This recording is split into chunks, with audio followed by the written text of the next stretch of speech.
Hi అండి. అందరికీ నమస్కారం. Welcome to my channel. ఈ వీడియోలో ఉద్యోగులకు అమరావతిలో ప్రత్యేక బిల్డింగులు చంద్రబాబు మరో కీలక అడుగు. దీనికి సంబంధించిన పూర్తి సమాచారాన్ని ఈ వీడియోలో తెలుసుకుందాము. వీడియో అయితే ఎక్కడే కానీ స్కిప్ చేయకుండా ఎండ్ వరకు చూసేయండి. అప్పుడే ఇన్ఫర్మేషన్ పూర్తిగా అర్థమవుతుంది. అలాగే వీడియో చూస్తున్న ప్రతి ఒక్కరూ లైక్ చేయండి ఫ్రెండ్స్. ఇక విషయానికి వచ్చినట్టయితే ఆంధ్రప్రదేశ్ రాష్ట్ర నూతన రాజధాని అమరావతి నగర అభివృద్ధిలో భాగంగా కేంద్ర ప్రభుత్వం ఒక అత్యంత కీలకమైన నిర్ణయం తీసుకుంది. అదేంటంటే అమరావతిలో నిధు విధులు నిర్వహించేటటువంటి కేంద్ర ప్రభుత్వ ఉద్యోగుల కోసం సర్వ సౌకర్యాలతో కూడిన ఒక భారీ గృహ సముదాయాన్నయితే నిర్మించాలని కేంద్రం నిశ్చయించుకుంది.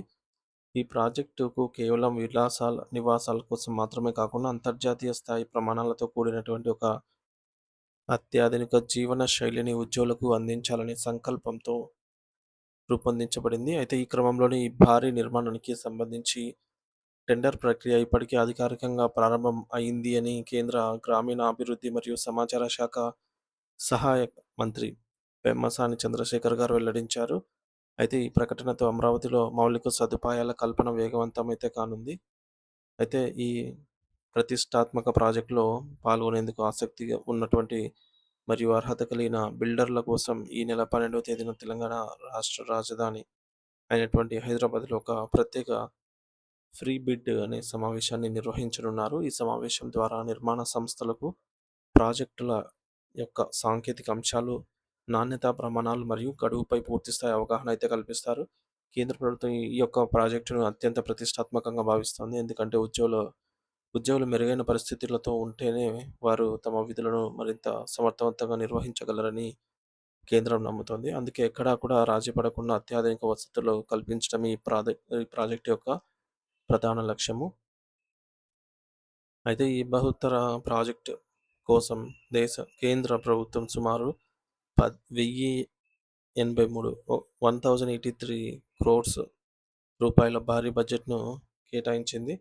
ఇంతటి భారీ వ్యయంతో నిర్మించే ఈ యొక్క సముదాయం వచ్చేసి అమరావతి ముఖ చిత్రాన్ని మార్చబోతోంది.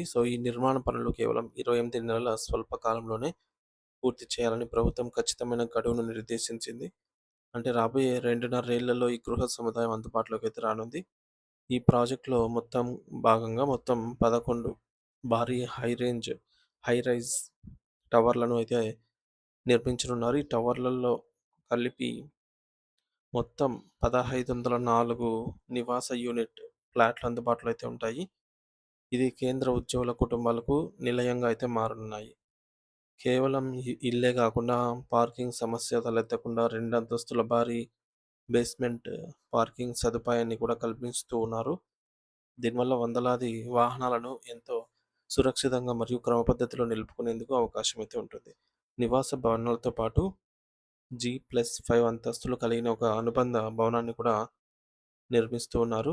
ఇందులో అతిథుల కోసం ప్రత్యేక గదులు, గెస్ట్ హౌస్, శుభకార్యాల కోసం కమ్యూనిటీ హాల్స్, అత్యాధునిక వంటగది, డైనింగ్ హాల్ మరియు నిత్యావసరాల కోసం దుకాణాలు వంటి అన్ని రకాల సదుపాయాలు ఒకే చోట లభిస్తాయి. దీనివల్ల ఉద్యోగులు బయటకు వెళ్ళే అవసరం లేకుండా అన్ని అవసరాలు తీర్చుకోవచ్చు.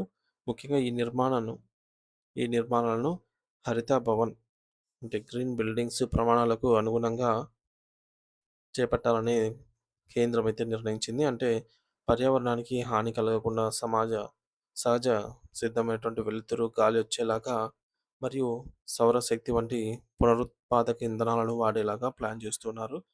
ఇది పర్యావరణ పరిరక్షణలో కీలక పాత్ర పోషిస్తుంది. అయితే ఈ వార్త విన్నప్పటి నుంచి అటు రాజకీయ వర్గాల్లోనూ, ఇటు సాధారణ ప్రజల్లోనూ ఒక ఆసక్తికరమైన చర్చ మొదలైంది. కేంద్ర ప్రభుత్వం ఉద్యోగుల కోసం ఇంత భారీ వ్యయంతో అత్యాధునిక వసతులతో భవనాలు కడుతుంటే మరి రాష్ట్ర ప్రభుత్వ ఉద్యోగుల పరిస్థితి ఏంటి అనే ప్రశ్నలు తలెత్తుతున్నాయి. కేంద్రం తరహాలోనే రాష్ట్ర ప్రభుత్వం కూడా తమ ఉద్యోగులకు ఇలాంటి మెరుగైన వసతులు కల్పిస్తుందా లేదా అనేది అంశం ఇప్పుడు జోరుగా చర్చ సాగుతుంది. ఏదేమైనా సరే అమరావతిలో ఈ స్థాయి నిర్మాణం రావటం అనేది రాష్ట్ర రాజధాని అభివృద్ధికి ఒక శుభ సూచకంగా అయితే భావించవచ్చు.